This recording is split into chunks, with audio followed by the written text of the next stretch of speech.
DK special channel में आपका स्वागत है। मैं हूं डीके जी, समाज सेवी। मेरे साथ मौजूद हैं सीए साहब हैं और देखिए मानस पुत्र पंडित संजय कुमार झा जी हैं। न जाने कितने लोग को पढ़ाई लिखाई से लेकर के जो है लोगों को शिक्षा अभियान से लेकर के जुड़े और तमाम गतिविधियों पर जो है बहुत मंत्री हैं, इनके सब जूनियर हैं, सारा चीजें करते हैं। और एक जो है एक आत्मनिर्भर भारत को लेकर के जो है अथक प्रयास में वो लगे हुए रहते हैं, रिसर्चर हैं। चलिए बात करते हैं कि आप लोगों का मुद्दे पर हम आते हैं कि जब हमें बीत रहित को लेकर के पूछते रहते थे, सब जगह करते रहते थे, तो इनसे हम जो पूछे कि सर बीत रहित को लेकर क्या मैटर है सर, आखिर बीत रहित विश्वविद्यालयों का संकट है क्या है सर, और नई शिक्षा नीति को लेकर 2020 है क्या है सर। इस तमाम बातों को ऐसा उनसे पूछे तो इन्होंने क्या हुआ कि एक जो है अपना बुके लिख दिए हैं। चलिए इन तमाम बातों को लेकर चर्चा करते हैं कि बीत रहित महाविद्यालय सर क्या है। बीत रहित महाविद्यालय ये है कि वो शिक्षा की दुर्दशा है। सरकार के द्वारा कुछ महाविद्यालयों को, कुछ क्या, बिहार में करीब 265 कॉन्स्टिट्यूएंट कॉलेज हैं, मतलब वित्त पोषित महाविद्यालय हैं, और उतने ही आसपास करीब 232 के आसपास वित्त रहित महाविद्यालय हैं। और सरकार वित्त रहित महाविद्यालयों के साथ सौतेला व्यवहार करती है और शिक्षा के साथ सौतेला व्यवहार करती है। शिक्षा में ये वित्त रहित और वित्त सहित क्या होता है, तब जो आधा बिहार में करीब 500 550 महाविद्यालय हैं, जिसमें से आधे वित्त रहित हैं, मतलब आधे एफिलिएटेड है। तो सर वित्त रहित महाविद्यालयों के शिक्षक सबसे अधिक किस समस्या से जूझ रहे हैं सर?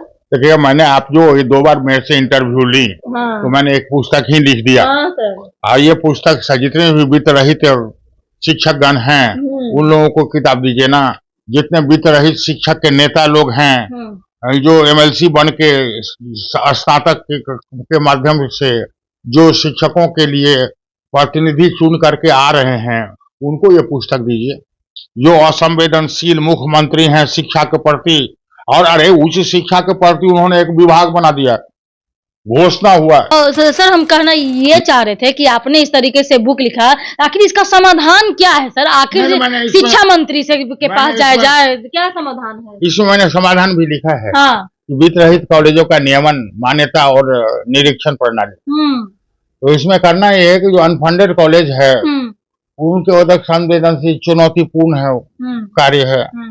ये बिहार सरकार के अधिकारियों पदाधिकारियों को समझ में नहीं आ रहा है।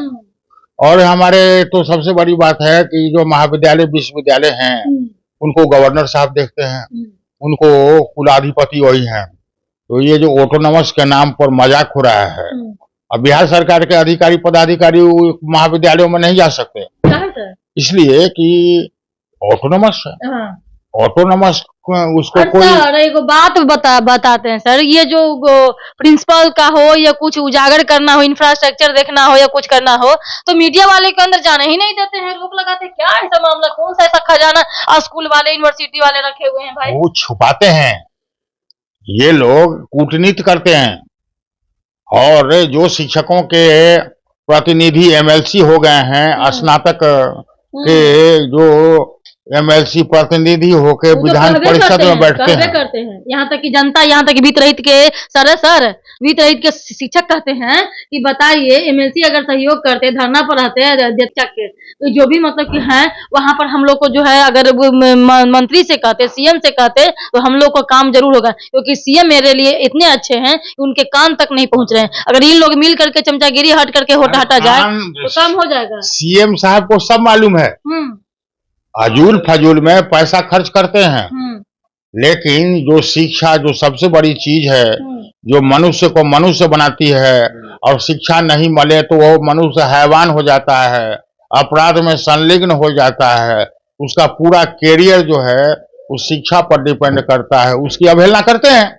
तो सर अभी बताइए कि बीत रहित महाविद्यालय बंद कर देना चाहिए, इसका समाधान बंद कर देना चाहिए, या कारण है या समाधान? नहीं, बंद करने की आवश्यकता नहीं, और महाविद्यालय खोलने की आवश्यकता है, लेकिन वित्त रहित नहीं, वित्त सहित महाविद्यालय। बजावते उनका एक बजट हो कि शिक्षकों को कितना देना है और कॉलेज में क्या क्या आधारभूत संरचना का अभाव है उसको पूरा करना है, मानक स्तर पर पूरा करना है।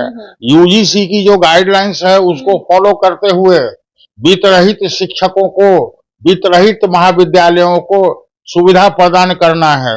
नहीं तो अब बिहार में गांव के लोग क्यों नहीं परफॉर्म कर पाते? क्योंकि गांव के जो बच्चे हैं हमारे, वो वित्त रहित महाविद्यालय में पढ़ते हैं, जहां शिक्षा का कोई माहौल नहीं है। आप जाके देखिए ना, आप वित्त रहित को प्राइमरी को भी बढ़ाना चाहिए, माध्यमिक को भी बढ़ाना चाहिए, तब ना उससे। हाँ हाँ, होता तो होगा। तो बिहार में 82,000 स्कूल है, प्राथमिक विद्यालय, उसकी स्थिति क्या है? अब जाके देखिए ना। हाँ, कुछ क्या करते हैं, 82,000 स्कूल को के लिए एक योजना होनी चाहिए, एक चरणबद्ध योजना होनी चाहिए। उन स्कूल को कैसे अपग्रेड करें, कैसे स्मार्ट स्कूल बनावें, ये हमारे गांव के बच्चे जो स्मार्ट शिक्षा लें सब तरह। हमारे जो ये नई शिक्षा नीति आई है उसमें सारी बातें दी गई है। हमारे अधिकारी पदाधिकारीगण पढ़ते नहीं हैं, केवल हुकुम चलाते हैं। अब रहा हाल तो मंत्रियों का भी वही हाल है। वो आप लिख करके दीजिए, वो पढ़ना नहीं चाहते हैं। हमें किताब लिख के दे, वो पढ़ेंगे? हमको लोगों ने कहा कि काहे के लिए ये सब करते हैं आप? कोई पढ़ेगा आपका?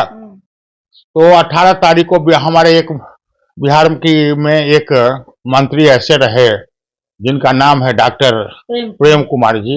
वो संवेदनशील हैं। उनको हम कुछ लिख के ले जाते थे तो अपने उलट के पढ़ने लगते थे और हमको बुलाते थे, हमको फोन करते थे कि आप इस विषय पर नई सहकारिता नीति पढ़ लीजिए, इस इशू पर लिख के दीजिए।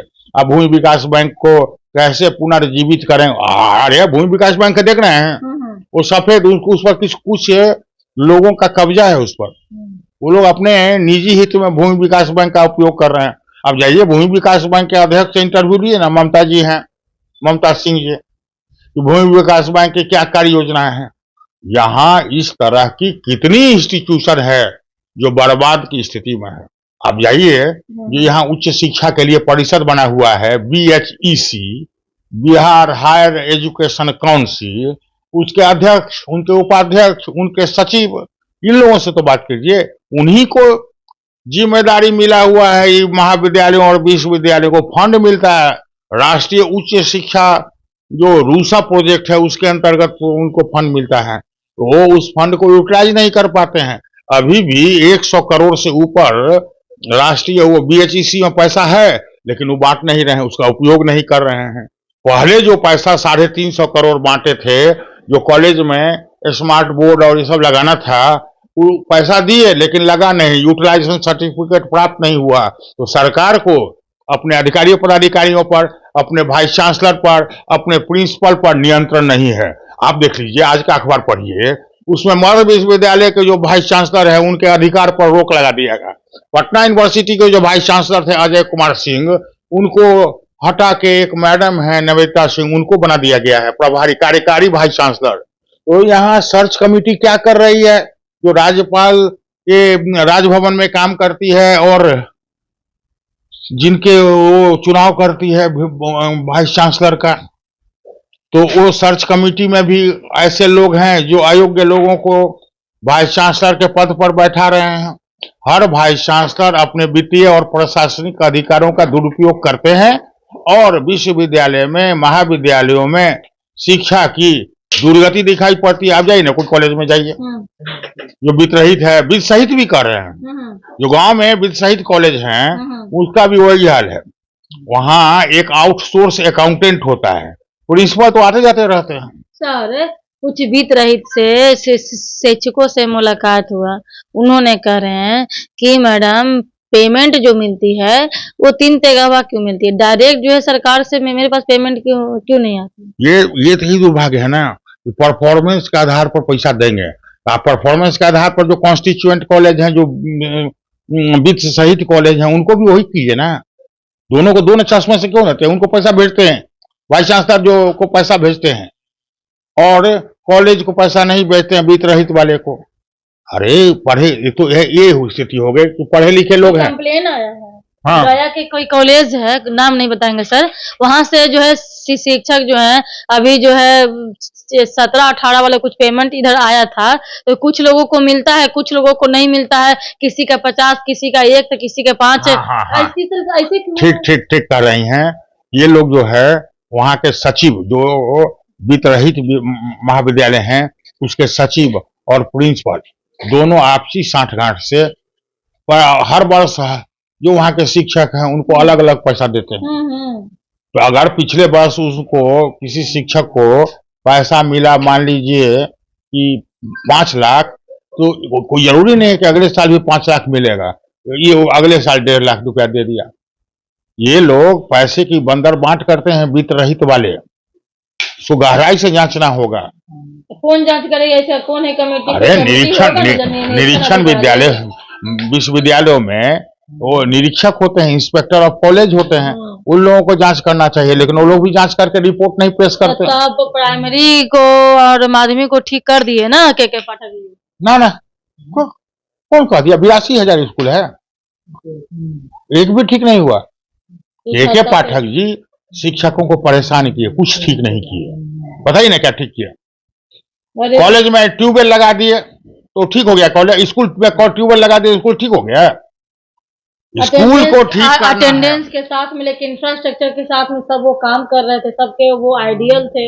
आइडियल वो बेवजह आइडियल हो जाता है बिहार का जनता किसी के प्रति। उन्होंने कितने लोगों को FIR कर दिया, कितने लोगों को जेल भेज दिया। तो ये प्रोत्साहित करने वाले शिक्षकों को प्रोत्साहित कीजिएगा कि हतोत्साहित कीजिएगा। प्रोजेक्ट के सामने नौकरी भी दिए हैं।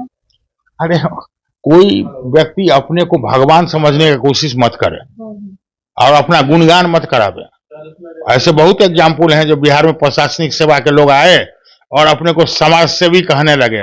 एक IPS हैं, वो अपना ड्यूटी को छोड़ के जगह जगह पर इंस्पायर बिहार कर रहे हैं।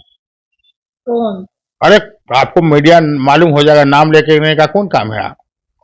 उन्होंने वो IG रैंक के अफसर हैं और वो अपने को लाइमलाइट में लाने के लिए वो सामाजिक संगठनों के साथ साथ अपने पर्सनालिटी का दुरुपयोग कर रहे हैं।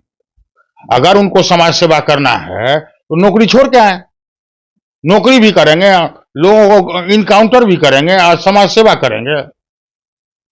अपराधी पैदा नहीं हो इस पर काम करें। तो युवाओं को जन जागृत करने, बाद में इलेक्शन लड़ेंगे। जैसे आनंद मिश्रा जी अब इस तरह के बहुत IAS IPS, देखिए IAS IPS को विधायक बनने की बहुत इच्छा है, राजनीति में आने की बहुत इच्छा है, क्योंकि उन्होंने बहुत नजदीक से देखा है कि कैसे इसमें माल होता है। लोग इसमें आकर के सत्ता का दुरुपयोग कैसे होता है, वो आकर के बिहार को सुधार देंगे। वो लोग विवेकानंद हैं क्या हैं? वो लोग सभी अपराधी किस्म के लोग राजनीति में, अशिक्षित और अपराधी को राजनीति में पूरा मौका मिलता है। अब देख लीजिए, अभी वो चुनाव हुआ है, अपराधियों को खोज करके सभी राजनीतिक दलों ने टिकट दिया और सारे के सारे अपराधी और दबंग लोग जो हैं वो लोग जीत करके आए हैं। तो उन लोगों से हम क्या आशा करें? ये शिक्षा का विकास हो जाएगा, शिक्षा का पुनर्वास हो जाएगा। ये सब बात है, कहने के लिए तो बात है। मैं अधिक कुछ नहीं करूंगा। ये पुस्तक जो मैंने शिक्षा मंत्री को नहीं दे पाया क्योंकि उनसे मुलाकात होना मुश्किल है। शिक्षा सचिव मिलते नहीं, वो बड़े पदाधिकारी हैं, हम लोग छोटे आदमी हैं। और IAS लोगों से मिलना, अहंकार से पीड़ित लोगों से मिलना, कहीं को गुस्सा हो गया तो FIR न कर दे तो कौन कानूनी पचड़ा में पड़ेगा। तो मैं इन लोगों से दूर रहता हूँ। नेताओं को से मिलता हूँ तो वो पढ़ते नहीं हैं, पढ़ने से इनकार कर जाते हैं, तो मैं उनको कितना समझाऊंगा। इसलिए ये किताब 18 दिसंबर को दिन में 1 बजे बिहार विधानसभा में, बिहार विधानसभा के अध्यक्ष माननीय डॉक्टर प्रेम कुमार जी इस किताब का के साथ साथ 15 और किताबों का विमोचन करेंगे। मैं जो हमारे वित्त रहित शिक्षा कर्मी हैं उन लोगों का बहुत सम्मान करता हूं। मैं चाहता हूं कि उन लोगों के साथ ये भेदभाव कैसे खत्म हो, तो ये किताब मैं विमोचन कर दूंगा। और माननीय विधानसभा अध्यक्ष ही शिक्षा मंत्री को, शिक्षा सचिव को, मुख्य सचिव को, मुख्यमंत्री को, सारे विधायकों को, सारे विश्वविद्यालयों को यह पुस्तक उपलब्ध करा देंगे। बहुत बहुत सर धन्यवाद। चलिए, अब जब अध्यक्ष जी के पास जब पहुंच गया है, मेन जगह पर ये पहुंचा देंगे, कर देंगे आपके मैटर को लेके, तो देखिएगा आने वाला समय में बहुत कुछ होगा आपके लिए, हित के लिए। तब तक के लिए जय हिंद, जय भारत। धन्यवाद।